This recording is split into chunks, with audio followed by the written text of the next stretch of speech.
It's an issue that seems to grow when kids are out for the summer, juvenile-related crimes. Our Victoria Bailey gets some community reaction and a few tips on how to combat the issue. She joins us in the studio.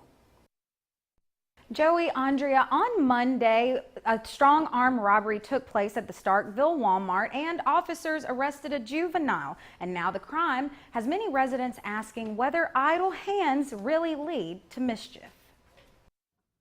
School's been out for several weeks, and Starkville Police Detective C.J. Winship says this time of year often sees a natural uptick in crime. But it does go up in the summer months. The hotter it gets, the more people move around outside. So with more people being outside and more people interacting with each other, then personal crime does go up. Starkville's latest robbery involved a juvenile suspect. Residents like Phil Silver says the only cure to that is to keep the young folks busy till school is back in session. Sometimes they get a lot, I guess they get kind of bored, they got to find something to do. But, they need to have a little job, like working here at Walmart, maybe working, at different places, something that's going to take up a lot of their time for them.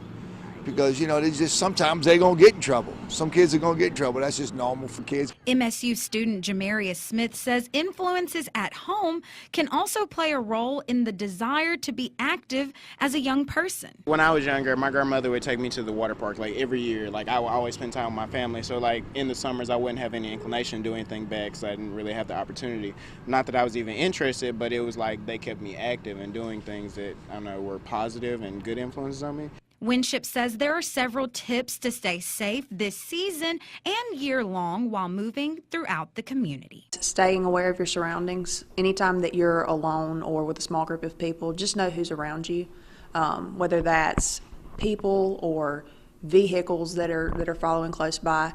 Anything that your gut tells you is probably not right, it's okay to trust that. Especially if you are alone, make sure that you do have your head on a swivel, you scan. Just because you're in a crowded place doesn't mean that everybody's watching out for you. It can actually be the opposite. So the more people that you have around you, the more opportunities for crime there are. Now the Monday strong arm robbery is still under investigation, guys.